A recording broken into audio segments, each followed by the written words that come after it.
Cadero presenta la mesa de reflexión, formación y habilidades para trabajar o emprender en el universo del audio.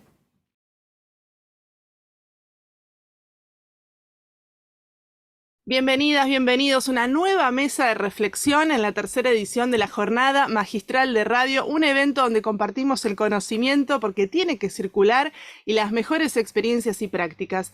Y para eso hoy en esta mesa vamos a hablar de la gestión de los derechos en el universo del audio digital con 3 especialistas y profesionales que nos van a desasnar de aquellas confusiones o zonas grises que a veces en términos de convergencia digital aparecen nuevos interrogantes. Así que hoy nos acompaña Analía Donnarumma, abogada con más de 15 años de experiencia.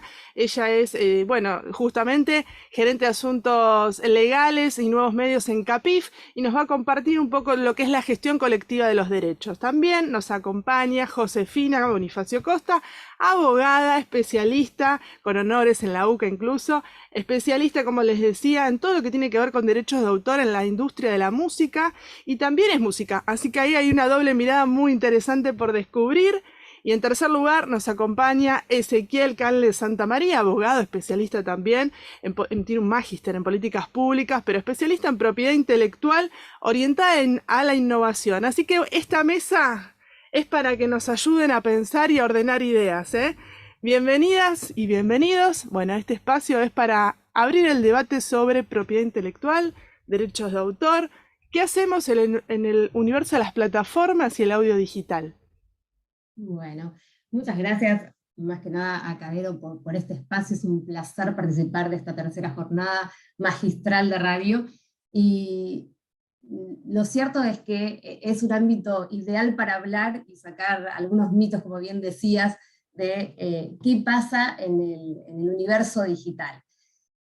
Por el lado de CAPIF, les comento, CAPIF es la cámara que agrupa a los productores de fonogramas, con una particularidad: realiza todo lo que tiene que ver la gestión colectiva de derechos, pero vinculada con el derecho de comunicación al público. Es decir, con uno de los tantos derechos que tienen los titulares, ¿no? O sea, en el caso del productor de fonogramas, esta figura que en un principio estuvo muy asociada a un sello discográfico, a una empresa, hoy cada vez está más vinculada a un productor, a una persona física. Hoy en CAPIF hay registrados a los fines del cobro de derechos más de 15.000 personas físicas y también personas jurídicas, con la vieja terminología, pero lo cierto es que ese es el universo grande que hay de personas que cobran derechos de comunicación al público. Esos derechos de comunicación al público no están tan vinculados con el ámbito digital, porque dentro de esa gestión de derechos de comunicación al público que realiza DICAPIF, el mundo online no estaría. O sea, ¿qué pasa dentro de la radio online? Dentro de la radio online se gestiona otro derecho. Hablando de radio online, después hablamos de podcast, que son los dos grandes áreas del audio digital. Dentro de lo que es la radio online hay otro derecho, que no es el de comunicación al público. Tenemos primero que hay una reproducción, o sea, en el ámbito de legal, pero le quiero sacar las etiquetas, se llama webcasting, que son las radios nativas digitales, por eso está el simulcasting, que son las radios que no son nativas digitales, pero en el webcasting tenemos lo que hay una reproducción de un fonograma en una base digital para una posterior comunicación al público en redes digitales a través de una URL que es el nombre de la web radio. Entonces, en todo ese universo hay varios derechos distintos al de comunicación al público. Tenemos reproducción digital, tenemos almacenamiento, tenemos transmisión. Y, como decíamos, no está dentro de una gestión colectiva, porque la gestión colectiva de derechos que realiza CAPIF o ADICAPIF, básicamente es por un mandato legal, sino que hay una gestión colectiva, pero por un mandato privado. O sea, los distintos sellos que les interesa esta gestión, o que CAPIF haga esta gestión, dan un poder especial. Y en base a eso, CAPIF hace esa gestión. Es decir, la licencia que otorga CAPIF para el uso de fonogramas y que tengan esta base digital y que la puedan transmitir, es porque hoy tenemos alrededor de 50 sellos y productores autogestionados o independientes que han dado esa licencia. Es decir, hay un interés del productor de decir, quiero que en el mundo digital me paguen. Hay web radios que pasan un repertorio que no está dentro de ese mandato y que el titular no tiene ese interés, o no lo sabe, lo desconoce.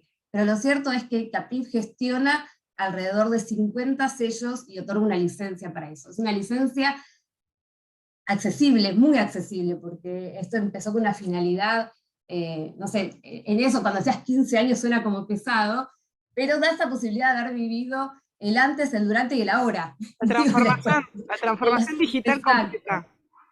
completa, y empezar con esas web radios que eran mucho más de nicho, de aficionados, era la radio 100% Madonna, la radio 100% Michael Jackson, a tener hoy medios realmente, como puede ser una Congo FM, o como, por dar un ejemplo sin querer, pero porque son No las más nombremos a conocidas, ninguna, así no hay problemas. no, pero hoy son medios, hoy la radio digital es un medio, y bueno, desde Capif siempre los tratamos así. Incluso hemos hecho nuestro principal valor agregado como para otorgar las licencias, darle a la radio el lugar de medio. A veces hay media confusión porque dicen, no, yo soy una web radio y me dijeron que no pago nada, porque de hecho yo no pago al Estado por una licencia, y estamos en una confusión total. Una cosa es el uso del espacio, y obviamente en lo digital no hay una regulación estatal sobre el uso de ese espacio, pero no tiene que ver con los contenidos. Los contenidos Bien. sí requieren de una licencia. La licencia, Analía, corregime si lo digo bien, es de web radio. ¿La licencia cómo se llama? Exacto. ¿O webcasting? Es webcasting. Ok, Es una licencia para webcasting de fonogramas. perfecto, clarísimo. Y ahora vamos a volver, ¿eh? Hacemos una mini Después entrada de hablamos cada podcast. uno. Exactamente, después volvemos con el podcast. José, bueno, vos que sos música, pero además tenés la beta legal, ¿cómo ves la industria y qué cosas hay que tener en cuenta desde la creación de música original, pero también aquellos productores y productoras de podcast que quieren incursionar también con un músico, y cómo es la gestión de los derechos en ese caso? Perfecto, bueno, muchas gracias, Jessica, por la presentación, y bueno, nada, especialmente a Cadero por el espacio. La verdad que son temas que, nada, suelen generar muchísimos interrogantes, y por ahí hay veces que no es tan fácil acceder a esta información, así que la verdad que genera estos espacios incluso de debates, bueno, en este caso con Ezequiel y con Lía, la verdad que, bueno, un placer poder estar acá. Bueno, al momento de uno pensar, ¿no?, en hacer un podcast o hacer un programa de radio online, hay ciertos aspectos legales que uno tendría que tener en cuenta. Voy a hacer medio un resumen, después vamos a la música específica, pero hay varios aspectos que uno tendría que tener en cuenta, y en todos esos aspectos, digamos, van a haber derechos intelectuales involucrados, ¿no? Ya sea, por ejemplo, la marca, en el caso del nombre que uno le quiera poner a su programa, el contenido, ¿sí? O sea, cuál va a ser, digamos, lo fuerte, digamos, de los episodios, si van a ser entrevistas, si va a ser un guión, si ese contenido va a ser original, si uno va a utilizar alguna obra por ahí de algún tercero, y las autorizaciones, bueno, por ahí sé que después va a entrar más en esta temática, pero por ahí qué contratos, sesiones, autorizaciones, que son todos términos que están dando vueltas que uno necesita para poder utilizar ese contenido, porque, y esto es importante que lo dejemos en claro, siempre que querramos utilizar contenido de terceros es necesario pedir una autorización. El hecho de que el contenido esté dando vueltas por internet no quiere decir que nosotros seamos libres para utilizarlo y crear obras nuestras, ¿sí? Sino que vamos a tener que gestionar esas autorizaciones, obviamente dependiendo del contenido y dependiendo de la situación va a ser cómo vamos a manejar, digamos, esa gestión. Después, otro de los elementos por ahí que uno tiene que tener en cuenta es a la hora de hacer la portada, si va a encargar un diseño o una ilustración, cuáles son, digamos, los derechos o las sesiones por ahí de derechos patrimoniales que te tiene que hacer esa diseñadora o esa ilustradora para poder, para que uno pueda utilizar esa imagen, esa portada. Y bueno, obviamente como gran elemento, y que me parece que es clave para tanto el podcasting como para la radio online, que es la música, es un elemento que también le suma muchísima originalidad, ¿no?, al producto, ya sea que uno le ponga una cortina musical o que uno por ahí agregue música, digamos, en el episodio, digamos, entre medio del episodio. Bueno, cuento aparte que yo tengo también un podcast en el que justamente comparto el chivo. Comparto herramientas para músicos y músicas independientes, se llama Letra, Música y Derecho, y comparto estas herramientas, y bueno, yo justamente como cortina musical y me echo como un poco de música en el medio, porque bueno, como son contenidos por ahí un poco pesados, porque obviamente son contenidos legales que a veces que cuesta un poco, como que para hacerlo más dinámico le agregué música. Esa música es mía, yo soy la productora fonográfica de esa música, porque son canciones, son stems, que son como las pistas de algunas pistas de unas canciones mías. Entonces, bueno, yo en ese caso no tuve que gestionar autorización, pero bueno, ¿qué pasa si uno quiere utilizar ya sea música de terceros? O sea, hay distintas opciones, ¿no? A la hora de decir, bueno, ¿qué música utilizo para mi programa? Uno puede utilizar música de terceros, ¿sí? De otros autores y compositores, o de otros productores fonográficos. Bueno, en este caso aplica la misma lógica que les contaba hace un ratito. Uno necesita gestionar las autorizaciones. ¿Y qué autorizaciones yo necesito en el caso de que quiera utilizar X canción que me parece que va con mi podcast, que va con mi contenido? Bueno, por un lado, ¿sí? Voy a necesitar la autorización de autor-compositor, ¿sí? Porque es importante por ahí hacer esta distinción, que en lo que es la música hay distintos derechos en juego, por eso es que hay veces que es más de una autorización la que uno tiene que pedir. ¿Por qué? Porque por un lado tenemos el autor y el compositor, que es quien crea la letra, quien escribe la letra y quien crea la música.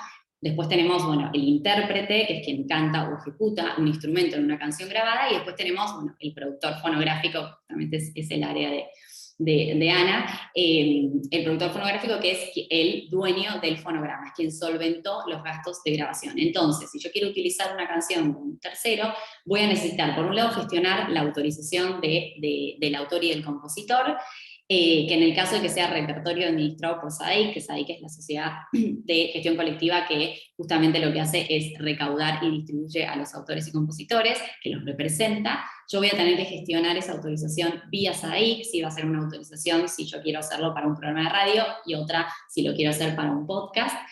Y en el caso del productor fonográfico, o sea, si yo voy a utilizar una grabación que es digamos, es de propiedad de otro productor fonográfico, voy a tener que hacer esa gestión. Y en el caso de que el productor puede ser un sello, o sea, una discográfica, o puede ser el propio, en el caso de los artistas independientes, casi siempre uno como artista es su propio productor fonográfico, entonces en ese caso se gestionaría o con el sello o con el productor, digamos, el artista independiente. Ahí le sumo algo a José, que hay una diferencia muy grande quizás entre las distintas sociedades de gestión. O sea, en el ámbito de música tenemos 3 sociedades de gestión. Hay una diferencia, o sea, ADI, que representa a intérpretes, CAPIF, que representa a productores, y SADAIC, que representa a autores y compositores. En el caso de SADAIC es la más amplia en cuanto a sus facultades, y representa a los autores y compositores en la percepción integral de todos los derechos que emergen por el uso.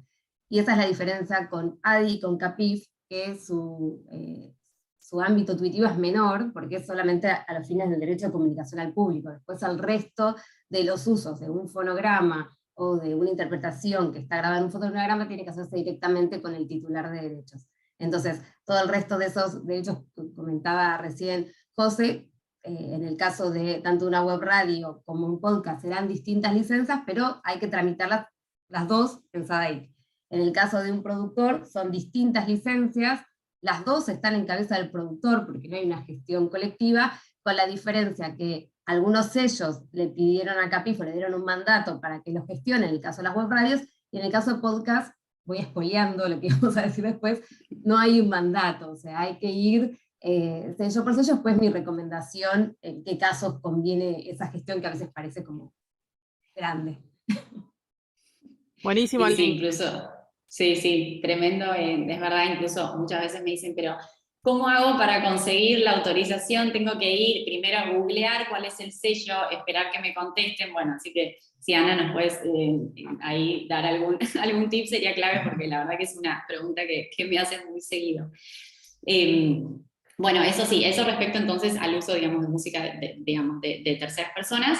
Después está la opción, obviamente, de usar música, de descargarla de esas bibliotecas que se llaman, digamos, música libre de derechos, que en realidad lo que hace es que, digamos, esa plataforma como que te otorga una licencia, una autorización para que uno pueda utilizar esa música, pero bueno, la verdad que esa opción, la verdad que puede ser que se repita la música, entonces que por ahí no sea original para tu programa. Si esa sería por ahí la opción más, bueno, no me queda otra, no sé qué hacer, no puedo gestionar todas estas autorizaciones, tengo que salir ya, bueno, puedo utilizar esa música. Y bueno, la tercera opción, que siempre para mí es la mejor, obviamente, y la recomendada, es hacer música original, contenido original. Obviamente se preguntarán, bueno, pero si yo no soy música, no soy músico, no soy productora, ¿cómo hago ese contenido original? Bueno, uno podría llegar a contratar a algún productor musical para que, digamos, te haga una canción, una música que sea específicamente pensada para ese episodio, para ese podcast. La verdad que no hay como contenido original. Que bueno, incluso uno, digamos, teniendo esta música, después hasta la puede registrar y puede llegar a generar, digamos, obtener algún beneficio económico con esa música. Es importante por ahí, acá, tener en cuenta que uno le encargue a un productor artístico musical la canción. No quiere decir que este productor tenga algún derecho sobre el fonograma. Muchas veces digamos, la persona del productor fonográfico se confunde un poco con el concepto de productor artístico, productor musical. Sí, productor fonográfico voy a hacer, por ejemplo, yo de mis canciones soy yo la productora fonográfica porque yo pagué al productor musical para que me haga mis canciones, para que me gestione toda la grabación, sí, los arreglos, lo que sea. Entonces yo voy a ser la productora fonográfica de ese contenido original. Lo que sí se recomienda muchas veces es que este productor, como en caso de que sea también compositor y componga y haga, digamos, toda la letra o la melodía de la canción, sí haga una sesión de los derechos económicos sobre esa composición, para que, bueno, yo después pueda, digamos, pueda explotar eso económicamente, ¿no? En caso de que, bueno, se dé esa oportunidad. Y acá es importante por ahí entender que yo hablo de cesión de derechos económicos o patrimoniales, porque los derechos, o sea, los derechos de autor tienen o sea, es como que se divide en dos grandes ramas, que es los derechos morales y los derechos patrimoniales. Los derechos morales nunca los vamos a poder ceder, o sea, uno nunca se puede desprender de los derechos morales. Entonces por ahí está bueno, ¿no?, tener como en cuenta esa distinción. Así que esas serían las tres opciones al momento de utilizar música. Y bueno, obviamente todas tienen sus pros y contras, pero está bueno saber qué tendría que hacer uno cuando elige cada una de esas opciones, porque eso genera por ahí muchas preguntas en ese momento. Excelente. Bueno, recordemos también que Josefina está en justamente la Dirección General de Música, dependiente del Ministerio de Cultura de la Ciudad de Buenos Aires, en lo que es la ventanilla cultural de Estudio Urbano, donde está justamente este manual que les vamos a compartir el link ahora abajo en este video, que es el ABC legal para la industria de la música y el audio en realidad. Así que ahí van a ver todos los detalles, lo que dijo, porque es mucha información, es poco tiempo, pero ahí van a poder amplificar lo que quieran. Sé que, o Ezequiel en realidad, no tanta confianza, queríamos saber, en el marco de, bueno, primero agradecerte por el tiempo, en el marco de este encuentro, las diferencias a grandes rasgos entre propiedad intelectual, hablamos de derechos de autor, y en el universo del audio digital concretamente. Y pensando ya, si querés, en algún formato, en el podcast, como para puntualizar ahí todas estas cuestiones que parecen lo mismo y no nada que ver. Está todo bastante clasificado. Contanos, Ezequiel. Bueno, Jessica, muchas gracias por esa introducción. Muchas gracias a Cadero también, al vicepresidente Gonzalo por esta invitación, y obviamente vos como presidenta de la organización. Y a Ana y a José también, porque está bueno este espacio de conversación y de nutrirnos y hacerles ya esta información a todos los creativos y todas las artistas que forman parte de esta comunidad del audio. ¿Cómo hacer un resumen en los próximos minutos de todo lo que tengo para decir, o tengo ganas de decir? Siento que a Ana y a José les pasó lo mismo, así que voy a tratar de hacerlo sintético, pero claro. Empecemos por el principio. La propiedad intelectual es como la madre de todo lo que estamos conversando, ¿no? Es como el gran paraguas de todo lo que hace a los derechos en el mundo de las industrias creativas, pero de otras industrias también que no son las industrias creativas. La propiedad intelectual es un paraguas que abarca todo lo que tiene que ver con, por ejemplo, el mundo de las patentes, que estamos acostumbrados a escucharlo más en la ciencia, en la farma, en el agro, en la innovación desde otro punto de vista, ¿no? Lo que es marcas, lo que es modelos y diseños industriales, modelos de utilidad, y por supuesto hay algunos otros más rubros dentro de la propiedad intelectual, pero al que nos vamos a limitar un poco hoy es lo que tiene que ver con derecho de autor. Derecho de autor es un gran eje, y claramente mi favorito dentro de la propiedad intelectual. Me imagino que el de Ana y el de José también, porque las vi ahí sonreír. Y claramente, digo, está buenísimo este espacio, sobre todo por lo que dijo José hace un rato, ¿no? La falta de información para la comunidad que integra lo que es la economía creativa, que es una economía pujante, no solamente en el mundo, sino particularmente en la Argentina. No me voy a poner con muchos datos, pero sí, hasta hace unos años, todo lo que tenía que ver con derecho de autor vinculado a industrias creativas en la Argentina generaba aproximadamente un 10% del PBI, eran entre un 8 y un 10. Digamos, en la ciudad de Buenos Aires también, hasta hace unos años, el PBI de la ciudad, el 10% lo generaban las industrias creativas. Obviamente después de la pandemia todavía no hay números claros, pero son números bastante contundentes. En ese sentido, todo lo que es radio online y, por supuesto, podcast, aportan y aportan un montón. El mundo del derecho de autor en el podcast. Voy a ir como desmenuzando todas esas cosas que dijiste y si me olvido de alguna, por favor, recordámela. El mundo del derecho de autor en el podcast es columna vertebral, como en todo el resto de las industrias creativas. ¿Por qué? Estamos acostumbrados a desconocer como artistas. Yo soy abogado, pero además también he tenido mi faceta de actor. Lo tiro acá, ya que cada uno tira su chivo, yo tengo el mío. No tengo ninguna obra en cartel ahora, pero si la tengo se los voy a decir. Y hay muchos aspectos a considerar. Yo el otro día también un poco, hace un par de semanas, conversando con José de este tema. Con José nos conocemos hace mucho y tenemos la suerte de trabajar y hemos trabajado en distintos lugares. Y conversamos un poco de, bueno, cómo arrancar a contarle a un creativo, un artista que nos escucha, que le damos una clase, que tratamos de resumirle un poco de información de lo que puede ser útil. Obviamente hay distintos aspectos. Uno podría ser acorde al contenido que tenemos. Bueno, tenemos contenido generado por ejemplo, el guión. Tenemos contenido que puede ser audio específico, digamos, vamos a llamarlo música, porque el guión también se transforma en un audio, pero obviamente siempre hay un escrito antes. Todo lo que tiene que ver con, digo, un tema para mí súper importante que está un poco menospreciado en la comunicación, pero es todo lo que tiene que ver con el rol de los actores y las actrices que ponen su voz, digamos, intérpretes, ¿no? Actores y actrices intérpretes que ponen su voz, también eso es súper importante. Todo lo que tiene que ver con imagen, porque imagen o voz, digamos, una sesión de imagen, una sesión de voz, para el caso del podcast. Todo lo que tiene que ver con lo que mencionó José hace un rato, con la marca. Hay algo ahí que me parece súper interesante porque la comunidad del podcast tiene un potencial enorme en lo que tiene que ver con creación de comunidad, que para mí eso es una de las cosas que a mí más me atraen en el mundo del podcast. Uno escucha temas de su interés, que a veces pueden ser temas de nicho, puede ser desde el mundo cripto hasta de plantas o cuentos de terror. Digamos, hay una infinidad de contenido en el mundo del podcast, que eso es alucinante, completamente fascinante, y es de muy fácil acceso también, que eso está súper bueno, ¿no?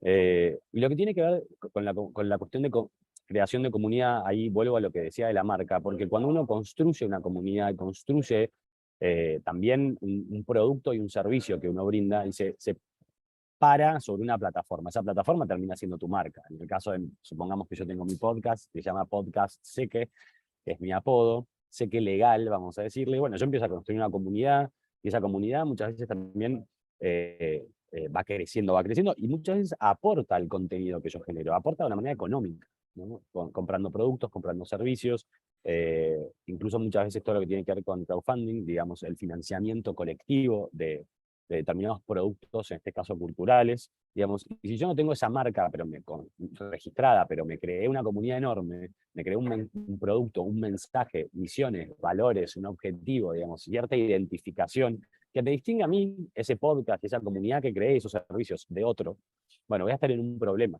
Porque, digamos, si mañana quiere José venir y crear su podcast, sé que legal, y yo no lo registré, por más que José sería raro que le ponga sé que legal, digamos, puede hacerlo, porque yo no registré ese producto como marca. También estamos acostumbrados a escuchar últimamente mucho de derecho de autor en el mundo de la cultura, en las industrias creativas, pero poco de marca. Dejo el tema marca. Sacudón, les hago un sacudón así no se me duerme porque si bien es tarde ya, para algunos puede ser temprano. Otro tema que me parece súper relevante es todo lo que tiene que ver con lo contractual, porque nosotros venimos hablando de, por supuesto, ¿no? de guión, de creación, de audio, de licencias, bueno, pero todo eso es como el gran paraguas, digo, así como teníamos el paraguas o la madre, que era la propiedad intelectual, y uno de los rubros, el derecho de autor, y derechos conexos. Perdón, también digo, es importante, porque la tengo ahí en Analía y digo derechos de autor y derechos conexos. Que ahora voy a esa explicación, o se la dejo a Analía para irnos pasando la pelota. Pero algo que es muy importante también es todo lo que tiene que ver con lo contractual. Estamos también acostumbrados a escuchar, bueno, uy, contrato, uy, qué pesado, uy, qué pocas ganas, uy, le tengo que pagar a alguien, uy, pero será importante. Bueno, sí, es importante. Porque ¿qué pasa si yo le encargo a alguien que me escriba un guión o escribo un guión con alguien, digamos? ¿Y de quién es ese guión? ¿Qué puedo hacer yo que le encargue a alguien con ese guión? ¿Qué puedo hacer yo si tengo, vamos a hacer comillas en el aire, pero no me las van a ver por ahí? Tengo la mitad de ese guión. Bueno, obviamente un contrato con quien coescriba eso o quien me escriba eso. ¿Qué pasa si, como dijo José, digo, para mí también es fundamental la música original, tanto en el webcasting como en el multicasting, tanto como en lo que tiene que ver con el podcast, digamos. El podcast, digo, es, así como decía hace un rato que el derecho de autor para mí es columna vertebral de las industrias creativas y la economía creativa, el audio es la columna vertebral, lo sonoro del podcast. Digo, podemos tener un guión increíble, pero si no lo alimentamos de una buena arquitectura de sonido, y bueno, yo creo que es probable que fallemos, digo, no quiero condenar a nadie, Creo que digo, es muy pero probable que hoy todo se torne más audiovisual, incluso los podcasts ya empiezan a total, tener imágenes. total. Creo que el audio y la imagen y para las nuevas generaciones van muy unidos. Sí es interesante poner el foco, pero bueno, cada vez se va más complejizando. Esto que comentaba en un principio.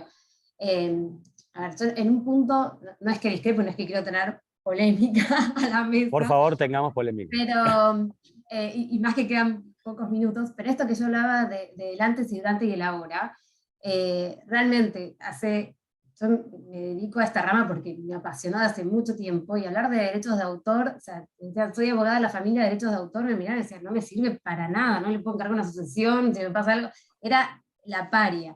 Y hoy las veces tengo a todos mis primos, che, mira, estoy vendiendo por Instagram, necesito registrar mi marca. O sea, hoy nos atraviesa, hoy algo que parecía tan lejano y que solamente era para el mundo de los creativos máximos, hoy estamos todos involucrados y, como decía Ezequiel, es parte de la economía del día a día. O sea, hoy no podés salir a un mercado que está a través de internet totalmente online y sin un límite territorial. O sea, vos podías tener tu tienda de venta de lo que sea en tu barrio, que no había problema, si había a 10 cuadras, 20 cuadras, 30 cuadras otra marca, otra tienda con el mismo nombre, porque no había problema. Pero hoy que estamos todos bajo el mismo territorio digital, sí tenés que darle importancia a tu marca, a tu forma, a tu sello distintivo, a ser creativo, o sea, que haya 500 podcasts de la misma forma. O sea, hoy la creatividad me parece que es el valor más agregado que puede tener, y más que nunca. Y vuelvo en esto que sí, uno que venía del antes a la hora, hay mucha información, hay mucha más información de la que había, hay que animarse a buscar, hay que animarse, o sea, sí creo que cuando uno no está interesado 100% empapado en un proyecto, o todavía no está con toda su energía puesta ahí, parecería que no hay información o no la ve, pero cuando te pones, empezás a buscar y hay mucha información. Que desmitifiquen que ir a las sociedades de gestión es algo imposible, que no te atienden. Hoy creo que también internamente las sociedades de gestión cambiaron el chip, están para dar un servicio, están para informar. Me parece que lo que hacen con la ventanilla es espectacular, porque uno, si tenía algún tema legal, sabía que podía acudir, o sea, algo de familia, o sea, podía acudir a, no sé, el colegio de abogados, mismo a los juzgados, que alguna solución te iban a dar.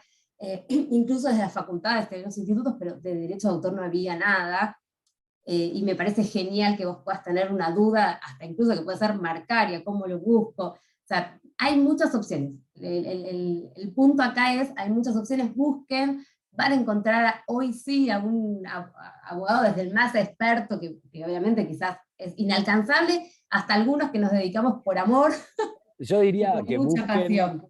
pero que no hagan como hacemos muchas veces, y yo lo hago, y tengo a mi hermana y mi padre médicos, no busquen, pero no se queden con No, lo primero que dicen los buscadores también, porque también no, lo que pasa seguro. es eso, ¿no? Uno dice, bueno, busquen, digo, para seguir con la polémica, Ani, pero No, busquen, no. busquen, pero con cuidado, porque uno pone, ¿qué derechos tengo? Y por ahí uno encuentra una página de Colombia y no se dio cuenta, digo, y no tenemos la misma normativa. O se le dirige a las políticas de derecho de autor de Instagram, y bueno, van a aplicar el Fair Use, que es No, norteamericano. seguramente, pero que busquen ayuda, quise decir, que busquen que van a Busquen encontrar, ayuda, sí, sí. que van a encontrar esa respuesta mucho más rápido y más accesible. Hacemos- Bueno, ese mensaje parroquial, recursos hoy hay, eso tenga mucho que ver, como decía Ezequiel, de no quedarse solamente con lo que buscaron, pero sí buscar quizás las direcciones de dónde pueden despejar la duda, sea porque acuden a una sociedad de gestión, sea porque la ventanilla es increíble de asesoramiento, es un asesoramiento exclusivo para lo que es derechos de propiedad intelectual. O sea, hoy hay el manual, incluso hay más recursos para buscar la información que a veces creo que a nosotros tres nos pasó tener que estudiar del libro, es muy pesada la propiedad intelectual para estudiar y tratar de definir la de las leyes. Y también acercarse al espacio de la Cámara. Recordemos que en Cadero también tenemos nuestros abogados y abogadas que asesoran a cada asociado que tiene dudas legales y también derivan en las sociedades de gestión que correspondan según el caso. Me parece súper interesante lo que están diciendo los tres y las tres. En realidad, nosotros estamos gestionando activos intangibles en el mundo del audio, en el audiovisual, y estos bienes y servicios digitales que muchas veces se ponen en duda. ¿Por qué? Porque hay mucha creatividad, mucha creación humana, mucha expresión sobre eso, y no pensamos en el lado B o todos los riesgos que podría suponer exponernos a exponer esos bienes y servicios en Internet, en el ecosistema digital, y después nos desayunamos o nos enteramos que hay 2 o 3 usando nuestras marcas. Entonces, uno de los requisitos inclusive para ser radio o productora asociada de Cadero tiene que ver con la propiedad intelectual del dominio, el NICAR registrado en nuestro país, el dominio si está en el exterior también, los comprobantes, la licencia de web radio, como siempre decimos, el registro en la ENACOM como productora de contenido, digamos, hay una serie de, bueno, ni hablar de estar dado de alta en la FIP, que es una condición indispensable para poder operar en nuestras economías, aunque sea en la condición más baja de monotributo, no importa, el tema es estar formalizados dentro del ecosistema, porque también es una manera de protegerse. Creo que el concepto que está sobrevolando todo el tiempo en esta conversación es la protección y también que esa obra de arte, sea radio, podcast, no sé, audiolibro, audiocuento, lo que sea, esté circulando, pero esté también protegida, y que uno pueda ceder derechos haciendo contratos, autorizaciones, pero para tener un resguardo de lo que se está haciendo. ¿Qué opinan respecto de el mundo que se nos viene en el audio digital? ¿Quién quiere tomar la posta? ¿Puedo hacer un agregado No, antes? sí, yo también quería Sí, hacer un agregado. Obvio, empezás. Empiezo, bueno, no, que me parece importante, bueno, Ceci, justo que estás hablando de todo lo que es protección, hacer una diferencia que nada, es un concepto que está bueno tener en claro, que en el caso de la propiedad industrial, como la marca y lo que contaba sé que hace un ratito, el registro, o sea, hacer estos registros tiene carácter constitutivo, o sea, del derecho, o sea, que uno tiene que hacer registros, lo que contaba sé que tenés que hacer el registro y vos vas a tener la propiedad sobre esa marca una vez que el INPI, que es el Instituto Nacional de la Propiedad Industrial, que es, digamos, el instituto que otorga las marcas, una vez que el INPI te otorgó, te concedió la marca. Si no, puede pasar que aunque yo la use un montón de tiempo, venga otra persona, la registre antes y yo ya pierdo ese derecho. Por eso es que es muy importante el registro. En el caso de los derechos de autor, que es todo esto que estamos viendo del contenido, bueno, de la música, el derecho de autor uno lo tiene desde el momento de la creación. Yo desde el momento que hice mi canción tengo el derecho sobre mi canción, y yo podría llegar a probar que esa canción es mía con cualquier otro medio de prueba más allá del registro. Obviamente el registro, en este caso en la DNDA, a mí me va a dar la posibilidad de tener una prueba oficial, ¿no? Con fecha cierta, digamos, de que yo tengo la propiedad sobre esa canción, y después obviamente me va a servir para ir a hacer los registros, bueno, en este caso para hacer el registro en SAIC. Pero es importante entender que yo el derecho de autor lo tengo desde el momento en el que creo, y lo podría probar en caso de un conflicto legal, lo podría probar con cualquier medio de prueba, y en el caso de la, digamos, de la propiedad industrial, por ejemplo, el tema de marcas, yo tengo que hacer el registro para poder impedir que otros lo utilicen y tener la propiedad exclusiva. Ese también es un requisito para ser parte de Cadero, tener registrada la marca en el INPI. Sé Muy que bien. Muy bien. No, yo quería agregar algo, digamos, primo de lo que dijo José recién, porque vos dijiste algo que es súper importante, muchas cosas importantes, pero digamos dos que a mí me quedaron rebotando. Una, hablaste de activos intangibles, y ahí yo adhiero al 100%, digo, ya hablar de propiedad intelectual me parece que ha quedado un poco antiguo, y lo que tenemos que empezar a hablar es de activos intangibles, que es una opinión personal, por supuesto, pero veo caras que hacen sí, así que me siento acompañado. Y el otro tema es el de, vos dijiste las ideas. Sin ponerme platónico, pero platónico de Platón, del mundo de las ideas, claramente hay una diferenciación entre lo que es la protección de una idea, digo, la creación de una idea, la protección de una idea y la expresión de esa idea. Las ideas en el mundo del derecho de autor no son protegibles. Digo, y eso me parece súper importante. Digo, las ideas no se protegen. O sea, yo no puedo pretender monopolizar una idea. Entonces, eso es un concepto bastante importante. Lo que se protege es la expresión de esa idea. Por eso José, Ana, yo, vos y todos y todas quienes hablamos de propiedad intelectual hablamos de originalidad. Ese es el gran concepto que vamos a buscar. No nos va a importar si es lindo, si es feo, si es divertido, si entretiene, si no entretiene. Lo que nos va a importar justamente es el concepto de originalidad, ese aporte que le hace, esa impronta del autor o de la autora sobre esa expresión de esa obra, de esa idea. Creo ¿Qué que me en refiero? el mundo, perdón, Sí. en el No, mundo por favor. podcast lo podemos ver, por ejemplo, hay varios podcasts hablando, no sé, recomendando libros o recomendando películas o hablando de temas varios, cada uno, o sea, la idea es la misma, es dar la opinión sobre o recomendar, pero cada uno lo va a hacer con su impronta personal, o sea, con una expresión distinta. Eso es lo que se protege. O sea, si no, tengo la idea de hacer un podcast de recetas, y bueno, eso no está protegido. O Eso sea, es lo que el protege podcast, también a la humanidad, ¿no? Que no seamos un bot. exacto, Que es no hay un excelente. monopolio de la idea. Sí. Exacto. Bueno, Bueno, vos ¿querés decías, redondear? ¿cómo damos Sí. cierre a esto? Sí. Bueno, a ver, consejos que podría dar, o algunos como pequeños tips rápidos, así como concretos, para que tengan en cuenta. No tomen, como ya dijimos, cosas libres que estén en internet. Si lo llegan a hacer y llegan a tener un problema, no entren en pánico. Muchas veces uno cree que toma una fotografía, toma un pedazo de un audio y por ahí lo hace con fines irónicos o burlescos, y en ese caso obviamente está contemplado en la parodia, si bien no explícitamente en nuestra normativa, pero sí en otras. Digamos, no entren en pánico si tienen algún problema legal vinculado al derecho de autor o a la propiedad intelectual. Tranquilícense, consulten a un abogado, una abogada o alguna de las sociedades de gestión colectiva, Cadero, La Ventanilla. Digo, por suerte, hoy algo también que me gustaría que se lleven todas las personas que nos están escuchando es, como verán, hay un montón de herramientas, como dijo Ani, que están disponibles ahí, que no necesariamente es poner en Google qué hago con este problema, sino ir a CAPIF, ir a ADI, ir a SADAIC, ir a la DNDA, ir a Cadero, ir a La Ventanilla del Ministerio de Cultura de Estudio Urbano. Digo, y seguramente hay un montón más que no vamos a nombrar porque podríamos estar años. Otro tema es registren.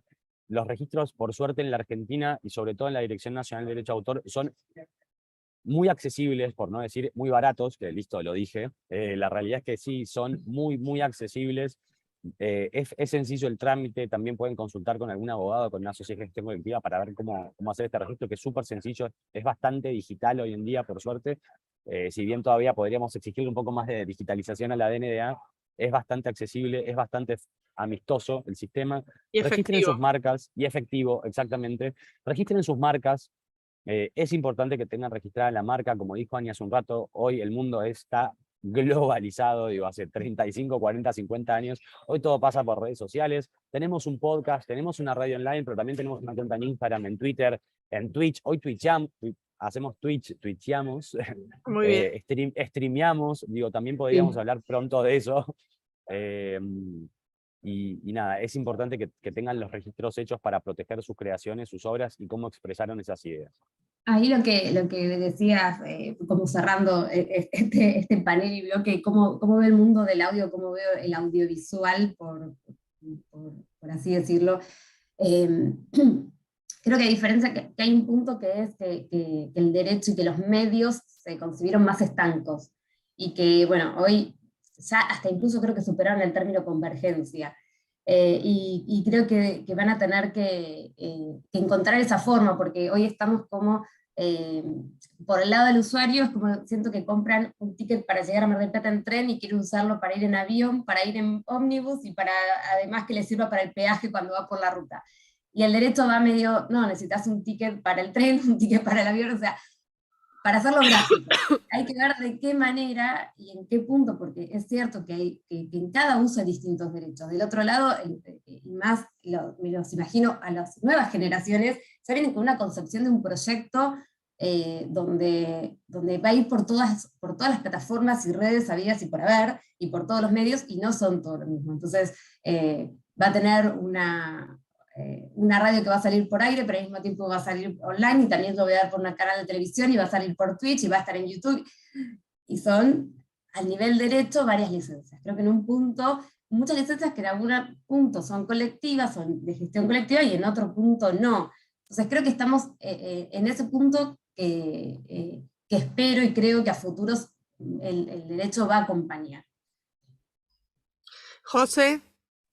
Bueno, yo un mini agregado a modo de conclusión, que me parece, bueno, que es clave estos espacios y todo lo que fuimos nombrando, todas las herramientas que hoy en día es más fácil, ¿no?, encontrar. Yo hace unos años, cuando arranqué, ¿no?, un poco este camino en la música independiente, me pasó que me costó mucho encontrar herramientas, y no fue hace tantos años, y hago como un paralelo con hoy en día, y es real lo que decían Ana y Seke, que hoy en día es más fácil acceder a esta información. Creo que por ahí tuvo un poco que ver, ¿no?, la pandemia y el hecho de que primero que explotó el contenido digital, si bien el contenido digital siempre había estado presente, creo que en los años de pandemia esto se hizo, digamos, todavía creció mucho más, y creo que esto hizo también que haya información que esté más accesible. Pero bueno, me parece que está bueno quedarnos con esta idea de lo importante que es tomar conciencia de justamente de poder, digamos, o de la importancia, ¿no?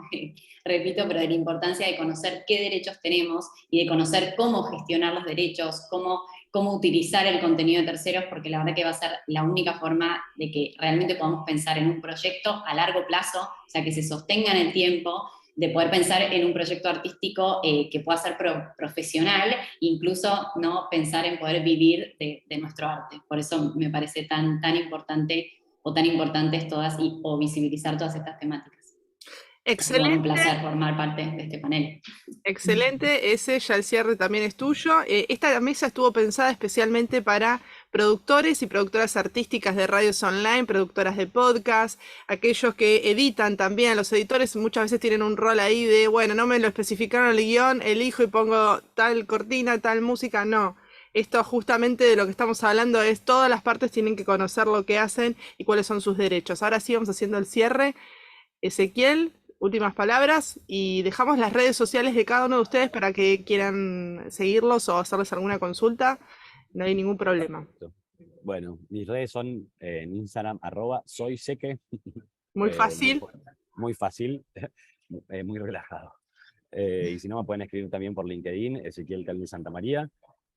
Último consejo, ya hay un montón y les quemé la cabeza, pero acá voy con otro que también es de quemacocos, es hagan contratos, firmen contratos de cesión, de licencia, de autorización, como quieran llamarlo, pero firmen contratos con sus creativos, con sus guionistas, con sus diseñadores de sonido, con actores y actrices que pongan la voz o que hagan doblajes. Y otro consejo que no tiene que ver tanto con el mundo del derecho, pero sí, porque lo dijimos, es trabajen con gente que se especialice en diseño sonoro. Eso es súper importante, digo, no solamente, digamos, con músicos y con músicas, sino con especialistas en diseño sonoro. Como dije hace un ratito, la arquitectura de sonido es fundamental en esta industria, particularmente en el podcast. Me parece que este también es un consejo que, siendo abogado amigo de la industria, se los recomendaría. Gracias por esta participación, encantadísimo. Gracias. Ani, las vías de contacto con Capif. Capif, busca la página, capif.org.ar. Mi email es mi apellido es larguísimo, pero si se acuerdan del arquero italiano va a ser más fácil, adonaruma.org.ar, y ahí pueden contactar conmigo. Y me quedo pendiente de podcast, así que el que quiera hacer un podcast sobre ese tema, me contacta. Perfecto. José, ¿tus vías de redes o de contacto? Bueno, pueden buscarme en Instagram, Josefina B, de _legal. Ahí yo subo mucha información sobre la industria sonora. Y también, bueno, mi podcast, Letra, Música y Derecho, de Josefina B, que lo encuentran en Spotify, y también hay muchas herramientas. Y si quieren me pueden escribir por Instagram. Bueno, muchísimas gracias por la generosidad, por el tiempo y por compartir, que eso es lo más importante. Un abrazo a toda la ronda. Seguimos en la tercera edición de la Jornada Magistral de Radio.